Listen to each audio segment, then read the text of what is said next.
Ngayong umaga sa Pinoy MD, sing-sing na naipit sa daliri. Papaano nga ba maaalis?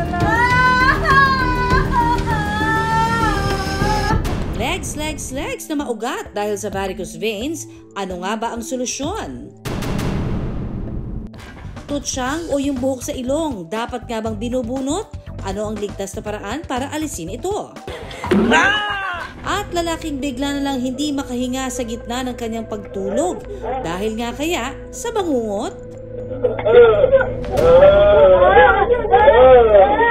Good morning sa ating lahat na mga loyal Pinoy MD viewers. Salamat pong muli sa pagsama nyo sa amin at paggising ng umaga, di ba? Para pag-usapan natin ang ating kalusugan.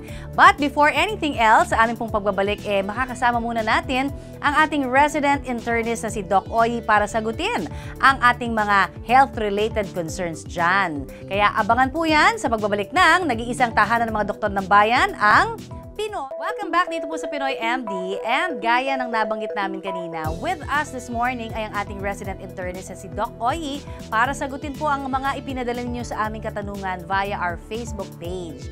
Good morning, Doc Oyi! Good morning, Connie, at good morning po sa ating mga kapuso. Eto na, unang tanong. Ang heartburn ba ay sakit sa puso? Tanong po yan ni Nura Namfo. Ang heartburn ay hindi sakit sa puso, no? Nagkataon lamang na yung bahagi ng ating katawan, na tinatawag nating esophagus, ay nandun din sa malapit sa bahagi kung saan nandun ang ating puso o nasa likuran ng ating puso, no? So kaya lang pag nagkakaroon tayo ng heartburn, no, dun sa parte nga ng puso kung saan nasa ng puso, kaya napagkakamala na baka ito ay problema or sakit sa puso. Pero ito ay sakit na nagdudulot ng pag-akyat ng asido doon sa ating bahagi ng katawan natin na tinatawag na esophagus. Bakit daw kaya masakit ang paan niya paggising sa umaga? Mula naman yan kay Ola Ifa. Nako, Ola, maraming mga dahilan kung bakit sasakit ang ating paa tuwing umaga, no? So yung pinaka-common na sakit, yung tinatawag nating plantar fasciitis or pamamaga, no? Alam mo yung ating paa, merong parang balot doon or supot na nagkukusyon ng ating paa, no? So kung ito ay namamaga, lalo na mas masakit ito tuwing umaga, no? So pwede rin ito ay senyales ng sakit na arthritis, no? Lalo na doon sa parte ng buto na nandun sa ating bukong-bukong or ankle na tinatawag natin. Pwede rin meron tinatawag kung meron tayong tinatawag na carpal tunnel syndrome, meron ding tarsal tunnel syndrome. Ito naman is doon sa bahagi ng ating bukong-bukong nga, merong ugat na naiipit, na lumulusot, no? At kung ito naiipit ay maaari itong mamaga at magkokos ng pananakit ng ating paa. Nagkataon na maaring mas matindi ang sakit tuwing umaga. Thank you, Doc! At samantala, 2 Facebook questions pa ang sasagutin ni Doc Oyi mamaya, kaya manatiling nakatutok po sa amin dito sa Nagbabalik po ang Pinoy MD, and as promised, meron pa tayong 2 questions mula po sa ating mga kapuso sa ating Facebook page. At ito ay syempre para kay Doc Oyi pa rin. Ito na ang ating 3rd question, Doc Oyi. Senyales ba, Doc, ng sakit ang pangingitim daw ng kuko sa paa? From Christy Tomali. Christy, maraming pwedeng maging sakit o indikasyon ng sakit ang pangingitim ng ating mga kuko sa paa o ng ating toenails, no? Una na dyan, kung meron kang bacterial or fungal infection. Bacterial, tinatawag naming paronychia, or fungi naman, tinatawag naming onychomycosis, no? Maaari din ang kuko ay mag-manifest doon kung sakaling merong poisoning na nangyayari sa isang tao, no? So may mga heavy metals na ang magiging manifestasyon ay pangingitim din ng kuko. Or, although very rare, meron tayong tinatawag yung melanoma, yung skin cancer, pwede itong sa kuko o sa ilalim ng kuko mag-manifest kung kaya't magiging dahilan ay mangingitim ang ating kuko. And of course, last but not the least, eto na. Doc, bakit daw kaya sinasabing related ang stress sa iba't ibang sakit? Tanong po yan ni Ty Cle. Alam mo kasi, Tay, ang stress ay bahagi ng ating buhay, no? In fact, isa itong dahilan kung bakit tayo nakaka-survive, no? Ngunit ito pag ay chronic or pangmatagalan at tuloy-tuloy o sustained, no? Ito ay magdudulot ng biological responses or imbalances sa ating katawan. So meron tayong tinatawag sa sistema ng ating katawan na tinatawag nating autonomic nervous system, no? Or nahati ito sa dalawang bahagi, yung sympathetic at saka yung parasympathetic nervous system. As long as balance itong dalawang sistema na ito ay walang problema. Ngunit with chronic stress or sustained na stress, ito ay maaaring magkaroon ng imbalances at magdudulot yan ng maraming sintomas na hindi indikasyon ng sakit, ngunit indikasyon lamang na hindi na balanse ang sistema na nagpapatakbo ng ating katawan. Thank you so very much, Doc Oy, sa pagsagot syempre sa mga katanungan ng ating mga Pinoy MD viewers. Keep sending those questions ha, at linggo-linggo po namin sasagutin ang mga yan. Samantala, dyan lang kayo dahil magbabalik pa rin po ang Pinoy.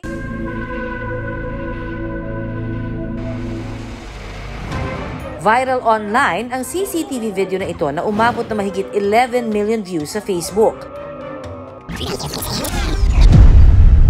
Mahimbing ang tulog ng mag-anak ni RG Miranda. Pagod daw kasi sila galing sa outing. Pero ang mahimbing na tulog, nabulabog. Nang biglang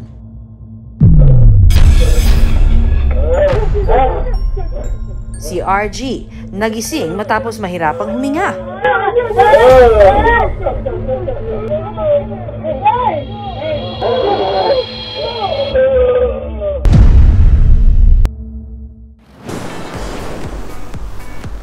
Ngayong summer, kalibat kanan na naman ang outing. At ang masarap na kainan, hindi mawawala kapag may swimming. Kaya, nang minsang dumalo ang pamilya ni RG sa isang handaan, lechong manok, pork chop at iba pang putok-batok na pagkain ang kanilang nilantakan. Napalaban nga rin daw si RG sa kape at soft drinks. Yung gabi, pag uwi ko, nag-soft drinks pa rin po kami. After kong kumain siguro, mga 1 hour siguro bago ako matulog, ayun na, natulog na nga kami. Pero 30 minuto pa lamang ang lumilipas nang sila'y mahiga. Bigla na lang nagising si RG na tila hinahabol ang hininga. Agad ding napabangon ang kanyang misis. Sinubukan siyang gisingin ito at saka pinaupo. Pero nagpatuloy pa rin sa paghabol ng hininga si RG.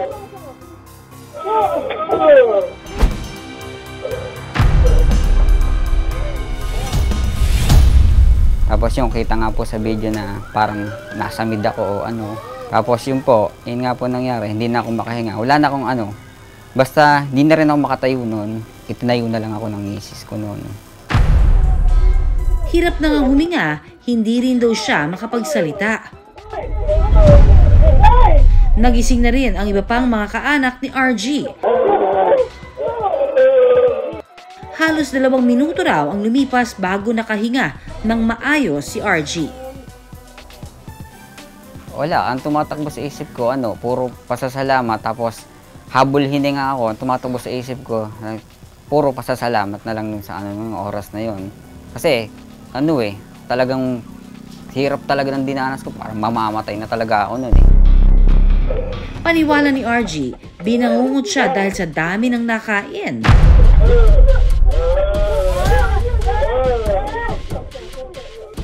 Madalas daw talaga siyang bangungutin lalo na kung pagod siya galing sa trabaho. Maghapon kasing umiikot sa kalsada si RG bilang isang delivery rider. Sa sobrang pagod, tapos yung pagka-uwi kasi kakain na lang mga 1 oras, 2 oras, nagse-cellphone muna, tapos bigla na lang nakakatulog na hindi pa dapat matulog, na nakakatulog na talaga sa sobrang pagod.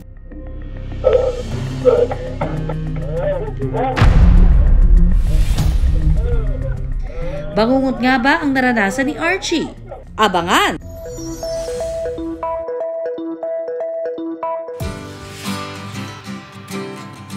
Tuwing tag-init, trip ng karamihan ang magpagupit. Paiklian ang labanan para mas presko sa pakiramdam. Pero kung buhok sa iba't ibang parte ng katawan ang usapan, ano naman kaya ang say ng taong bayan dyan? Dapat bang bunutin ang buhok sa kilikili? Thumbs up o thumbs down? Siyempre hindi. Nakakakanser kaya yan. Nagbubukol-bukol ang kilikili mo, no? Di din ako paboy sa pagbulot ng balahibo sa kilikili kasi nagkakaroon sila ng chicken skin. Ang pag-aahit o pagbubunot ng kilay? Hindi naman siguro dapat kasi masakit. Siyempre, nakakaganda rin yun. Nakakapagpaayos din ng kilay. Pero teka, ang buhok sa ilong dapat din bang binubunot? Hindi ako paboy sa pagbunot ng balahibo sa ilong. Masakit to pag binunot mo to at saka baka makapag-cause ng iba pang sakit. Para sa 28 years old na si Daryl, jahe ang isang bahaging ito ng kanyang mukha. Paano ba naman kasi sa tuwing siya ay ngumingiti, tila humehelo rin ang mga buhok niya sa ilong? Napapansin ko sa ibang tao na wala silang problema pagdating doon sa ganun. Kasi sa akin, pag ngumingiti ako, nakikita ko parang may lumalabas sa camera ba. Ang buhok raw niya kasi sa ilong, kung tumubo, wagas. Sobrang haba, nakakiritan eh. Araw-araw na lang mayroong lumalabas tuwing mag-smile ako. Wala naman daw itong epekto sa kalusugan ni Daryl. Hindi lang daw talaga siya komportable sa mahahabang tutsyang sa kanyang ilong. Ayon sa ear, nose, and throat specialist na si Dr. Michael Vera Cruz, nakatutulong ang nasal hair o mga buhok sa ating ilong para masala ang nalalanghap nating hangin. Para kung may mga dust particles, pollens, mga allergens, ma-filter out ito. No? So it's really created to do those functions para maprotektahan din yung loob ng ilong natin, pati yung baga po natin. Wala rin daw dapat ipag-alala si Daryl dahil hindi ito makakasagabal sa paghinga. Yung opening naman ng ilong natin, standard yun per person. No? So yung daloy ng hangin, unless kung may bukol siya sa loob ng ilong or may namamaga yung loob ng ilong niya, it should not really cause that much of a problem sa paghinga po natin. Ang naging solusyon ni Daryl sa makapal niyang tutsyang, bunutin ito sa pamamagitan ng wax. Nung sinubukan kong mag-wax, nung unang lagay ko sa kanya, parang masakit. Parang naramdaman ko sa ilong ko mainit. Nirekomenda raw ito ng kanyang kaibigan. Nasubukan na raw kasi niya ang iba't ibang paraan para mabawasan ang mga buhok sa ilong. Gaya ng pagbubunot at paggupit ng mga ito. Pero lahat daw yan, wa-effect. Nung una, sinubukan ko siyang atak-atakin. Kaya lang parang hindi ako satisfied dahil napuputo lang yung iba nahuhugot. Masakit, naiirita yung ilong ko. Then sinubukan ko din na gupit-gupitin. Nabili raw online ni Daryl ang hard wax.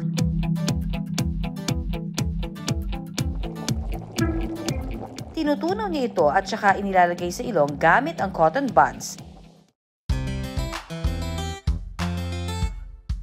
At kapag tumigas na, saka raw ito hihilahin. After ko mag-wax, press ko na ako. Sarap ng umiti. Parang ako natanggalan ng dumi sa ilong. Para lumuwag yung paghinga ko. Kada 3 linggo o isang beses sa isang buwan daw itong ginagawa ni Daryl. Pero ingat-ingat ha, dahil ayon sa eksperto, posibleng magdulot ng komplikasyon ang pagwawax o kahit yung pagbubunot ng mga buhok sa ating ilong. Number 1 is infection or may tinatawag po tayo na hair ingrown. Kapag hinihila natin yung buhok natin, tas pwede pong mag-retract yung hair follicle sa loob at pag tumubo po ito, it will grow underneath the skin.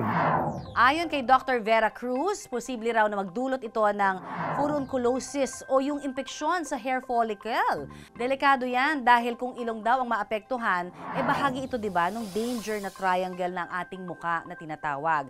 Ayon kasi kay Doc, may mga ugat sa ilong na konektado sa ating utak. Kaya kung hindi humaagapan, posibleng kumalat ang impeksyon papunta sa ating utak at magdulot ito ng brain abscess o di kaya ay meningitis. Nalaman ko nga po yun nito lang. Nag-ano din ako na itigil ko na.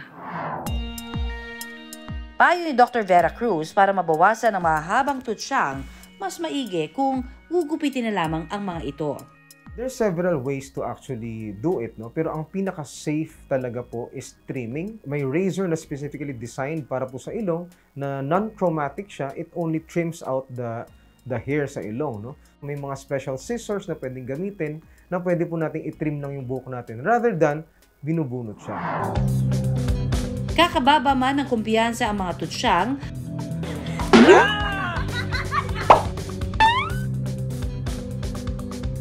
kaligtasan pa rin ang dapat laging isaalang-alang. Ano man ang gagamitin sa katawan, siguraduhing ligtas at aprobado ng mga doktor ng bayan.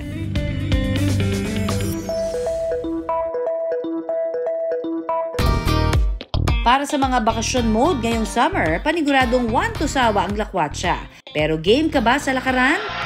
Kung ang iyong maugat na binti, perwisyo at kirot ang dala. Ang 29 anyos na si Gretchen, mahigit 1 dekada na raw pinoproblema ang nakaumbok sa kanyang parehong binti. Ang ugat daw na kanyang problema, varicose veins. Nag-edad po ako nung 16 years old, meron na po siya. Hanggang nung nagtrabaho po ako, lumaki po siya ng lumaki. Akala ko po normal lang, kaso habang tumatagal, lumalaki po siya ng lumalaki. Bukod sa nakaumbok ito sa kanyang binti, kumikirot din daw ito. Tuwing pag may rigla ako, tapos malamig, ganun po, lalo po siyang sumasakit. As in, makirot po siya. Kaya naman, tuwing sasakit daw ang kanyang binti, pinapahiran na lamang niya ito ng langis para mawala ang kirot. Dahil nga raw sa sakit na dala ng kanyang varicose veins, napilitan siyang magbitiw sa trabaho bilang mananahi. Bilang mananahi kasi, maghapon siyang nakaupo. Pag yung galing po ako sa trabaho, uwi ako sa bahay, kumikirot na po siya. Sobrang sakit po, kailangan ko po mag-resign sa trabaho. It can be acquired through lifestyle. Kunyari, ang lifestyle ang trabaho, security guard, yung lagi nakatayo, o kaya lagi nakaupo, saka yung mga sedentary ang buhay. Walang movement sa lower extremities. Paniwala pa ni Gretchen na mana raw niya ang pagkakaroon ng varicose veins sa kanyang ama. Yung varicose veins is wear and tear ng ugat mismo. So, it comes with age. Siyempre, habang tumatanda tayo, may wear and tear dun sa lining ng ugat. Some people, kahit na bata pa, namana nila yun. So, merong mga genetic predisposition. Dahil sa maugat na binti ni Gretchen, madalas daw siyang tuksuhin. Nagpapans po ako palagi dahil po sa varicose veins ko. Ayoko po makita ng ibang tao. Sasabihin na merong ugat, ganyan. Pero ang mas ikinatatakot niya raw, ang posibleng epekto nito kung siya ay magbuntis. Masakit daw po yun. Mahirap daw. Siguro po kapag mawala na po yung varicose veins ko, doon po na po siguro mabuntis po. Ayon kay Dr. Bernadette Nang Chua, kapag nagbuntis daw kasi, siguradong masasakit ang varicose veins sa binti. Minsan, pregnancy, pag ang babae nabuntis, it adds pressure to the veins dun sa baba. Mas naglalakihan yun. Mas malala. Expected na mas lalala siya. Kasi ngayon palang malaki na eh. Ayon sa mga eksperto, ang ating mga ugat ay mayroong mga one-way valve. Kapag humina o nasira po ito, mahihirapang dumaloy ang dugo sa ating mga ugat. Kapag nangyari po ito, mamamaga o lalaki ang ugat na kung tawagin ay varicose veins. Madalas itong nangyayari sa mga binti. Pero alam nyo ba, posible rin itong makita sa rectum area sa may puwetan na mas kilala rin natin bilang almoranas. Ayon pa kay Dr. Nang Chua, mas madalas daw nagkakaroon ng varicose veins ang mga babae. If we look at the literature, more sa females than males. Yung female hormones kasi tends to relax the veins. Kaya leading to a predisposition pag babae ka. Kaya nga yung taking of birth control pills is also a risk factor. Ipinasuri namin si Gretchen kay Dr. Nang Chua. Hindi naman siya normal. Mas malaki siya than normal, but kaya naman ng procedures like sclerotherapy. Isa raw sa solusyon sa maugat na binti ang sclerotherapy. Dito ine-injectionan ng isang chemical solution ang varicose veins para umimpis ang pamamaga nito. Ang ginagawa nun, pag pumasok yung solution, yung lining, yung wall ng veins na nai-irritate, and then it causes inflammation, it causes yung magko-close siya. Isasara niya yung daanan. So less blood flow. Tapos after a few weeks, uulitin yon until mag-close na yung blood flow. Bawat session ng sclerotherapy ay nagkakahalaga ng 5,000 pesos. Pero may paraan naman daw para bumagal ang paglala ng varicose veins. Narito ang Pinoy MD Tips. Ayon kay Dr. Nang Chua, makatutulong ang pagsusuot ng compression pads o compression stocking sa binti na mayroong varicose veins. Yung compression stockings will help. Hindi yung stockings sa pampaganda ng legs, yung madiin talaga, nakakompress dun sa veins para hindi lumala. Although it cannot cure the situation, it cannot reverse the situation. Tuwing hihiga naman daw o mauupo, maglagay ng unan sa ilalim ng binti para mapagpatungan. Yung pressure sa veins, marirelieve. Kesa yung nakababa lang siya, nakaupo ka tapos nakaganon lang. Kasi kasama doon ang effects ng gravity.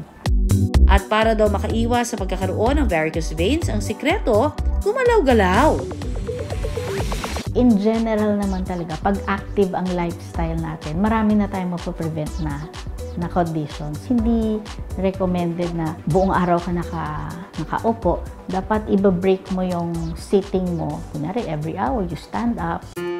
Dagdag pa ni Doc, check your legs para habang maaga pa, malaman mo kung ikaw ay mayroong varicose veins. Makikita mo naman yung signs eh. Yun na yung signs. Yung mga ugat na lumalabas. If mag-worsen siya, doon na papasok yung when you walk for a long period of time, sasakit siya, kikirot siya paminsan-minsan. Ibig sabihin, yung mas palala ng palala. Tandaan, problema man yan sa buhay o sa kalusugan, mas madaling masosolusyonan kapag alam natin ang pinag-uugatan para ang problema ay maiwasan.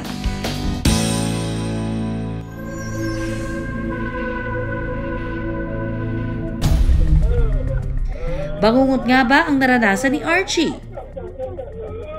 Sa pasyente po natin, ang presentasyon niya parang hirap sa paghinga, pagtayo niya. Yung parang hirap na hirap siya ng paggising po. Kadalasan po, mas nakikita namin yon sa mga pasyente pong may tinatawag naming obstructive sleep apnea. Daluyan po ng hangin, kapag natutulog po, nagkakaroon po ng bara.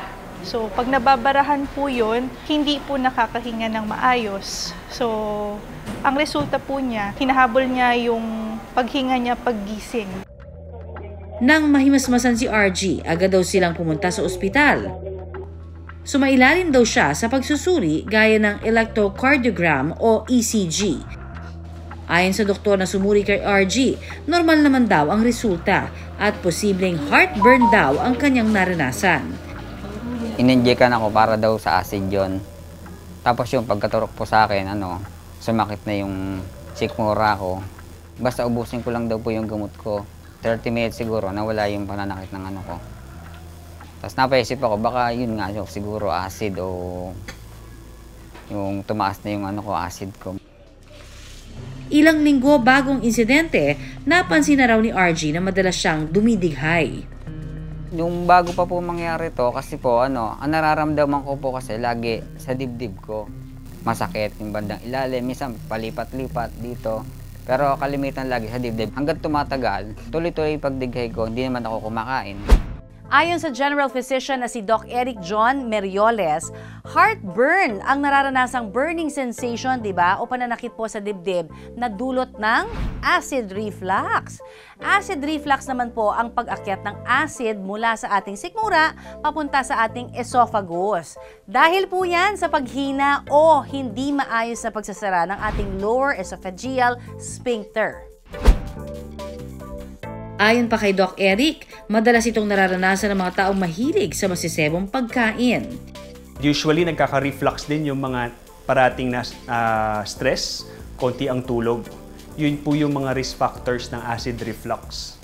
So, kapag ang lifestyle mo, mahilig ka mag-coffee, soft drinks, parati kang stress, maaring ma-develop yung acid reflux.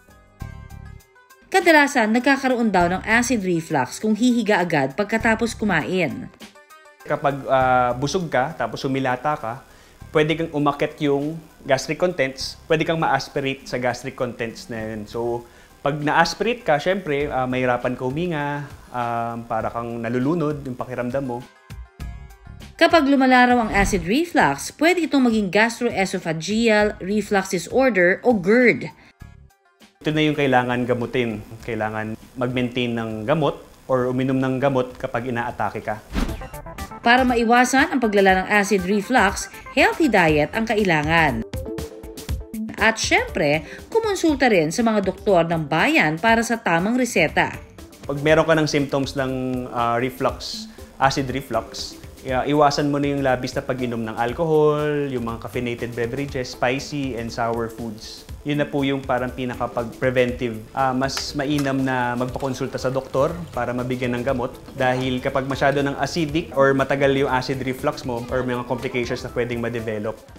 Sa ngayon, unti-unti raw binabago ni RG ang kanyang lifestyle. Umiiwas na siya sa mga masisebong pagkain at sinusubukan na rin ang healthy living. Binawasan ko yung kanin ko, tapos yung hindi na muna ako nagkakain ng puro gulay na lang po muna ngayon. Tapos yung manok, yun, baboy, iwas na muna ako ngayon. Hanggat hindi nagiging okay talaga yung pakiramdam ko. Ang kalusugan dapat pagkaingatan. Sa unang senyales o sintomas pa lang, huwag nang magtulog-tulugan. Agad kumonsulta sa mga doktor ng bayan.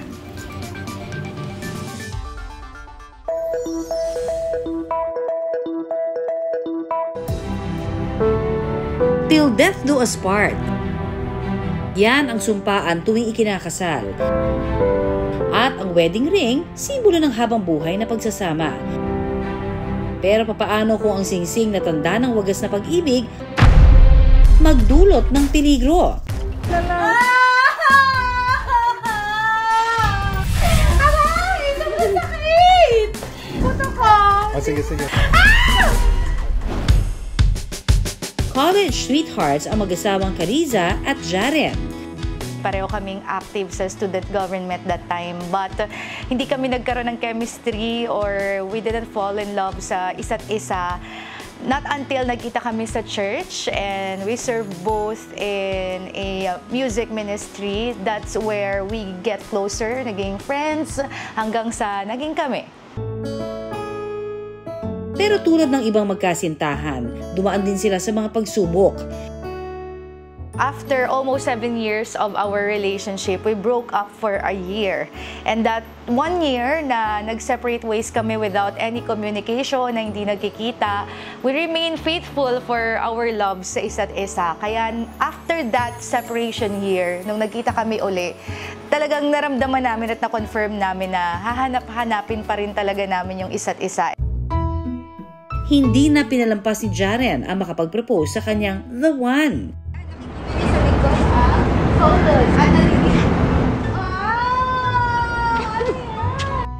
2017 nang ma-engage sila sa isa't isa.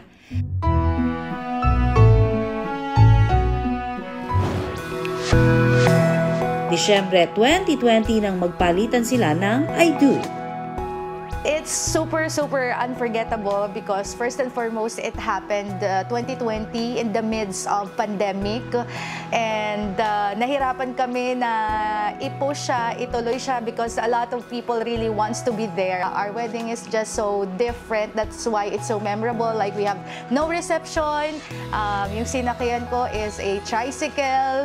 It's not a bridal car. And then we have a lot of twists in the celebration of our wedding.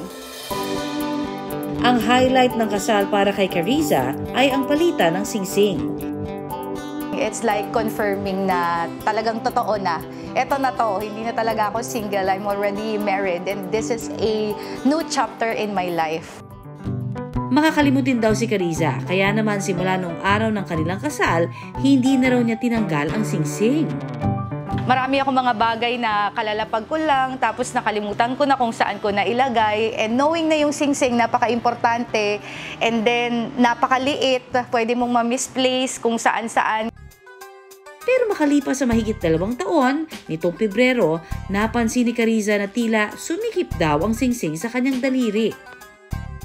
When I started to gain a little weight, that's where nanonotice ko na parang sumisikip na siya. Para ang hirap niya ng i-pull out. So hindi ako masyadong nag-worry ng mga unang panahon na napapansin kong medyo tumataba na yung daliri ko. Not until that time na talagang seryoso na akong kailangan ko na siyang tanggalin because parang napapansin ko na nagkakaroon na ng mark sa daliri ko and then medyo nag-violet na siya ng konti. So sabi ko parang iba na siya kaya kinakailangan na talaga siyang tanggalin. Ang simbolo ng kanilang I do, napalitan ng aray ko!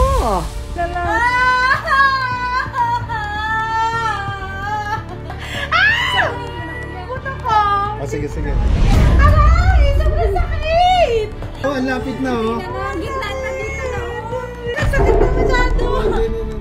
To the rescue naman ang kanyang mister at mga kaibigan. Yan na, oh. Ang lapit na, oh. Gitna na dito na. Yung una ako lang mag-isa ang nagtatanggal. Talagang pinipilit ko siyang tanggalin sa daliri ko. And sinabon ko siya. Tapos, syempre nilagyan ko ng tubig, nilagyan ko ng oil. Yung mga pampadulas na alam kong pwede kong gawin para matanggal siya. Pero hindi talaga, walang nangyari. Sobrang sakit! Ano nga ba ang dapat gawin sa ganitong sitwasyon? Ayon sa General Physician na si Dr. Bianca Mendoza, kapag na-stuck raw ang singsing sa ating daliri, ayan, nagsisilbi ito tilang tourniquet na pumipigil po sa daloy ng dugo sa ating daliri.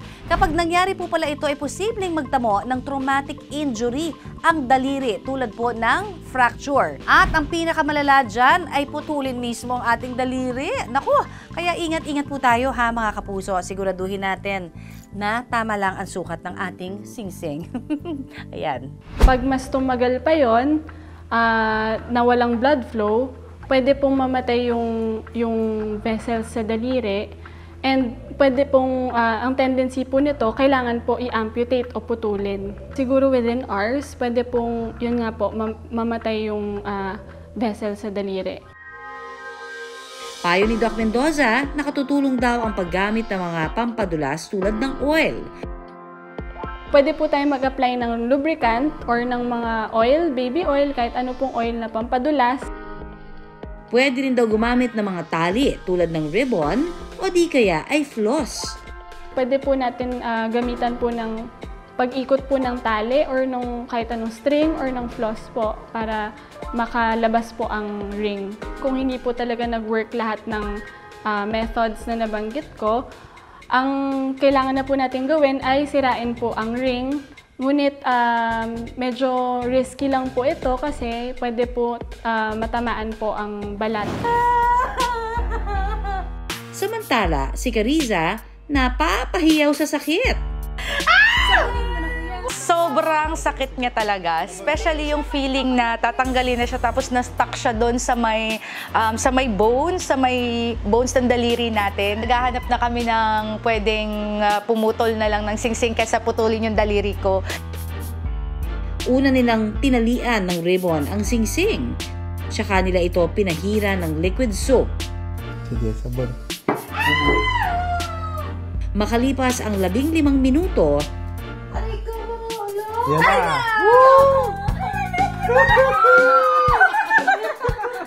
tila na bunungtan ng tinik ng singsing si Cariza sa kanyang daliri.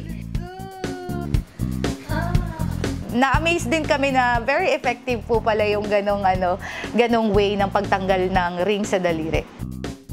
Sa ngayon, hindi muna isinusuot ni Cariza ang kanyang wedding ring.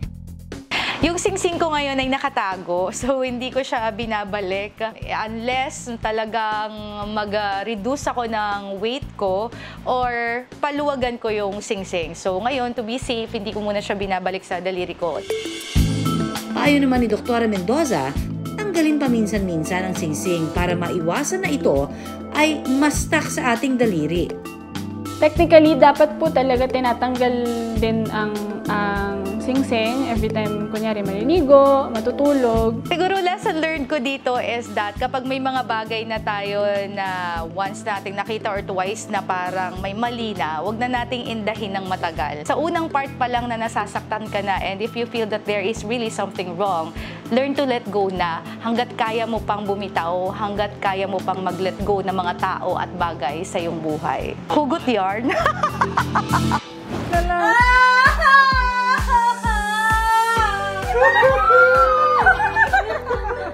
Tandaan mga kapuso, sundin ang payo ng doktor para hindi ma-stuck ang inyong singsing at maiwasang magdulot ito ng mas malalang peligro.